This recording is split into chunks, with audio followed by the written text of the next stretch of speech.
Hi guys, I hope आप लोग सब बहुत अच्छे हैं। एक और कहानी के साथ मैं हाजिर हूँ और आज की कहानी होने वाली है कलश नाम की एक लड़की के बारे में जो कॉलेज लाइफ में मेरी दोस्त थी, अभी भी मेरी दोस्त है और काफ़ी अच्छी लड़की है वो। उसके साथ में ये इंसिडेंस हुआ था, कुछ पैरानॉर्मल चीज़ें हुई थी उसके साथ में।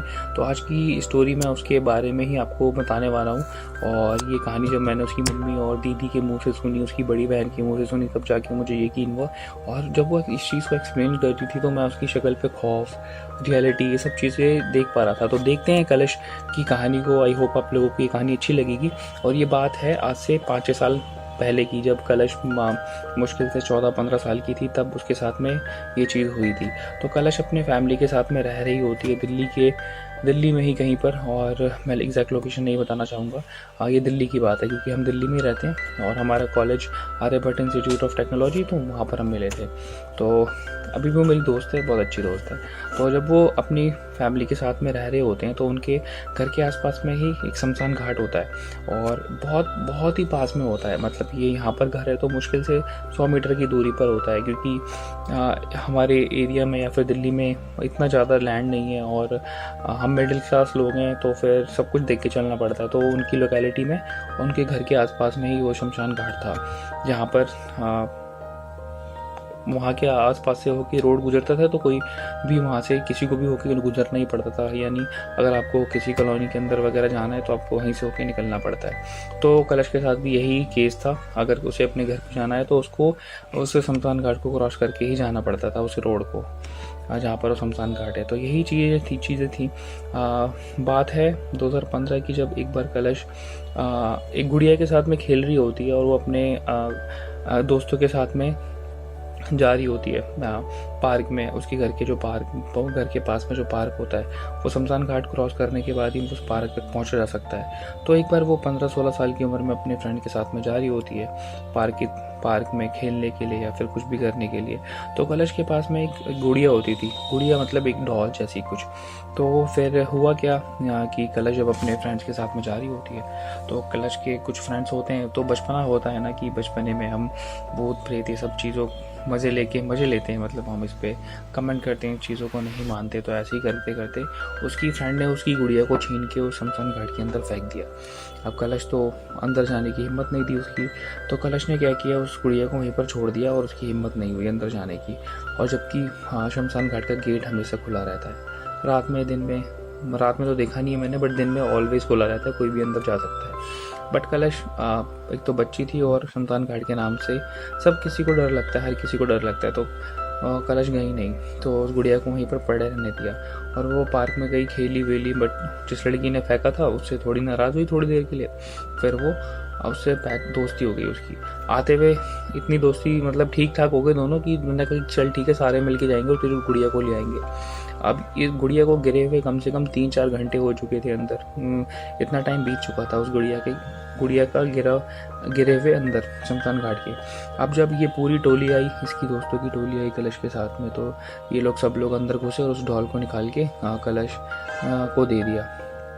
अब उस टाइम में हुआ ये कि कलश ने ही उस डॉल को उठाया, उसको डॉल दिखी अपनी और उसने उठा लिया, किसी और ने हाथ नहीं लगाया। ये बहुत अजीब बात थी कि इतने सारे दोस्तों में से सिर्फ कलश ने ही उस डॉल को उठाया और किसी ने भी हाथ नहीं लगाया। हो सकता है कि कलश की डॉल हो तो सिर्फ कलश ने ही उस डॉल को उठाया। तो वो उठाया और वो घर पे आ गई। अब सारी कहानी आज से ही चेंज होने वाली थी। आज का मतलब जिस दिन से उसने डॉल उठाया उस दिन से ही सारी कहानी बदलने वाली थी। अब कलश उस डॉल को लेके घर में आ जाती है। अब कलश के घर में भी एक अनजान शक्ति आ गई थी उस डॉल के साथ में। अब ये बात किसी को पता तो नहीं थी, बट एक दिन क्या हुआ कि कलश का बर्थडे आया। तो बर्थडे पे तो सब जाहिर सी बात है, सब लोग सेलिब्रेट करते हैं, सब लोग खुश होते हैं। तो कलश को उसकी मम्मी ने एक और डॉल गिफ्ट दी, एक गुड़िया से छोटी सी गुड़िया, उससे बड़ी गुड़िया गिफ्ट दी। और वो डॉल भी श्रापित थी। वो डॉल भी ऐसी दुकान से आई थी जहाँ पर किसी ने टोटका या फिर जादू टोना किया हुआ था उस डॉल के अंदर। वो डॉल भी कलश के पास आ गई। जब वो डॉल कलश के पास में आई तो एक तो वो डॉल जो शमशान घाट से आई है और अभी ये डॉल, अब ये दोनों शक्तियाँ मिलके कलश को तंग करने लग गई। अब कलश जब भी रात होती तो जो डॉल है वो डॉल अपनी जगह बदलने लग गई। कभी वो अगर कलश के पास में, अगर कलश सो रही है और उसने उस डॉल को बगल में रख लिया है, तो वो डॉल कभी बाथरूम में मिलती, कभी उसकी मम्मी पापा के रूम में मिलती, कभी छत में मिलती, ऐसे करके डॉल लोकेशन बदल रही थी। ये चीज़ हो सकता है उस टाइम में किसी को ऑकवर्ड नहीं लग रहा था, क्योंकि कलश के घर वाले ये सोच रहे थे कि रात में यही आती है और कहीं मतलब रख वक के चली जाती है, ऐसा वो सोच रहे थे। कुछ दिन बीते और कुछ दिन बीतने के बाद उस डॉल की वियर्डनेस और बढ़ गई, इन द सेंस कि अब डॉल में से आवाज़ आने लग गई, जबकि वो डॉल बजने वाली नहीं है, उसमें कोई स्पीकर नहीं है, मगर उस डॉल से आवाज़ आने लग गई रात में, जैसे कि वो डॉल गाना गा रही हो, ऐसी आवाज़ आने लग गई। तो एक दिन एक रात क्या होता है कि बट जो डॉल अपनी मूवमेंट कर रही थी, जगह चेंज कर रही थी, इस चीज़ पे किसी ने भी ध्यान नहीं दिया होता, बट दीदी ने ध्यान दिया होता है कि मतलब कलश तो मेरे पास ही सो रही है इस डॉल को लेके, तो ये मम्मी के रूम में कैसे चली गई डॉल, सुबह रात में तो ये कलश के पास में थी। तो दीदी को ये चीज़ थोड़ी बहुत नज़र में आ रही थी कि ये चीज़ें हो रही हैं, बट दीदी ने भी सोचा चल ठीक है कोई नहीं, उतना ध्यान नहीं दिया इस बात पे। तो ऐसे करके कुछ दिन बीत गए।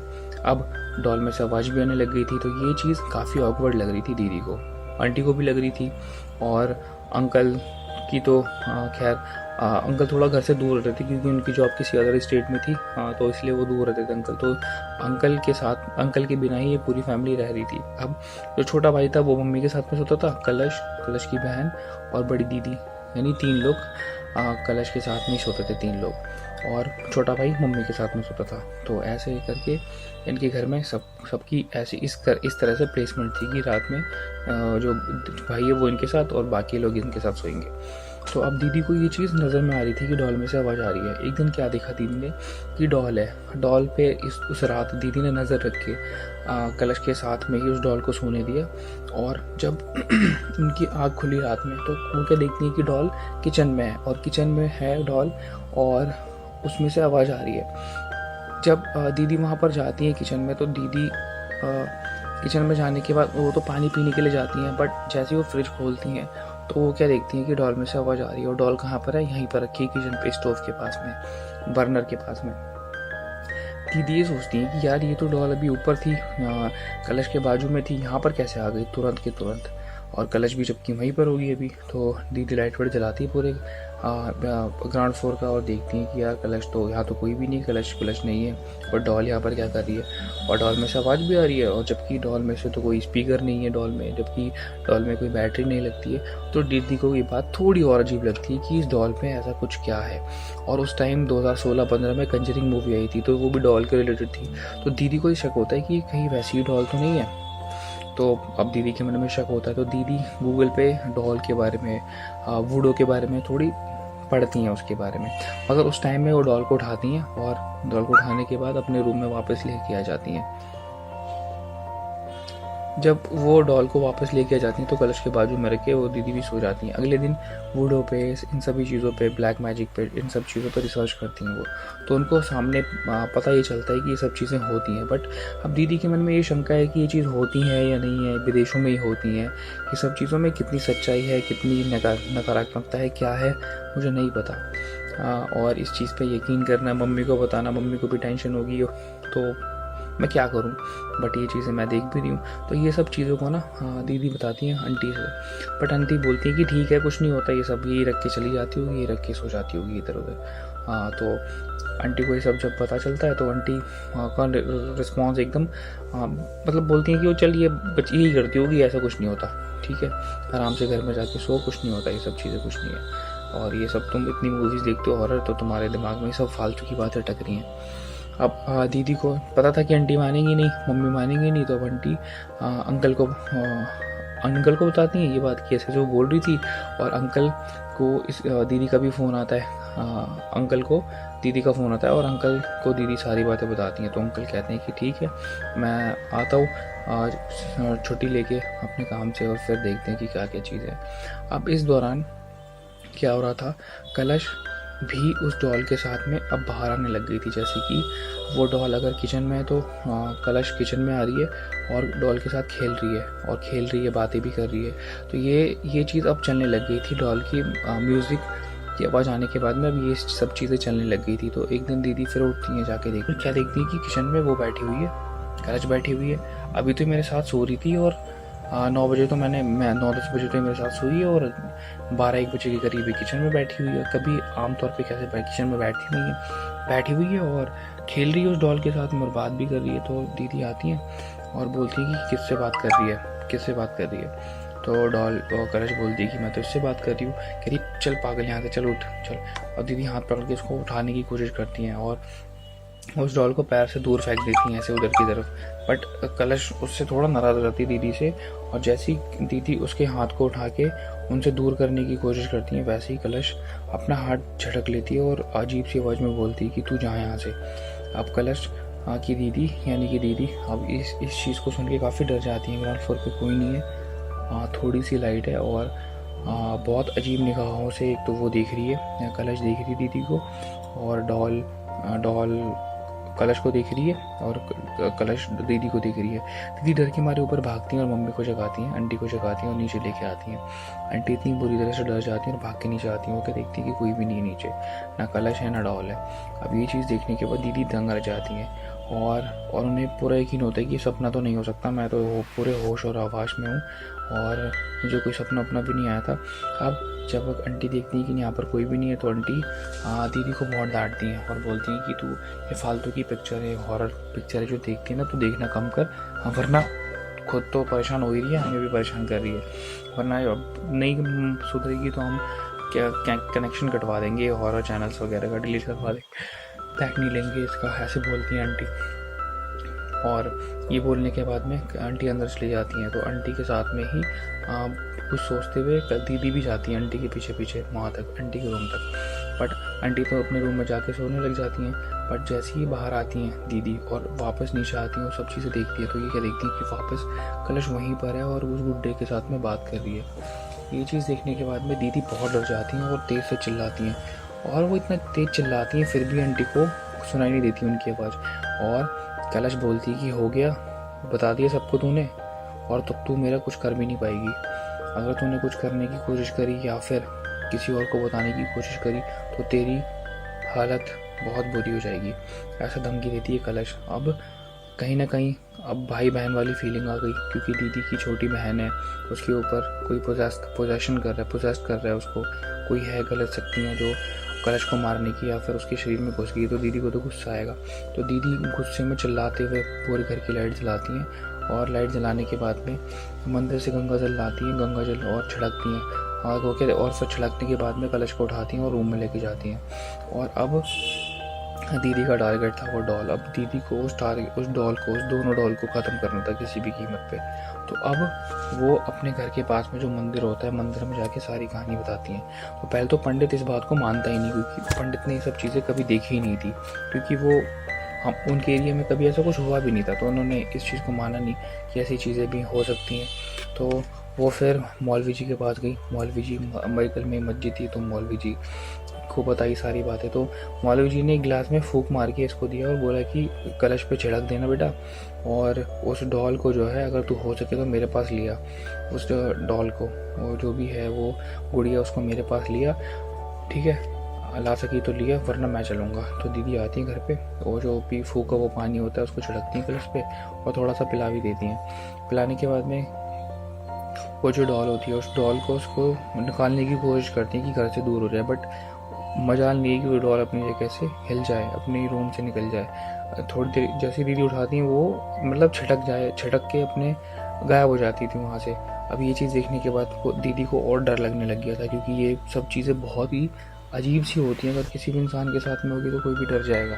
तो ये सब चीज़ें देखने के बाद दीदी को और डर लगने लग गया कि क्या चीज़ें हो रही हैं। दीदी रोने लग गई और रोते रोते अंकल को फ़ोन किया, सारी बातें बताई। तो अंकल को भी यकीन हुआ कि मेरी भी जो बच्ची है वो ऐसा तो करेगी नहीं, और जब ये रोते रोते कह रही है तो कोई बात होगी सच में।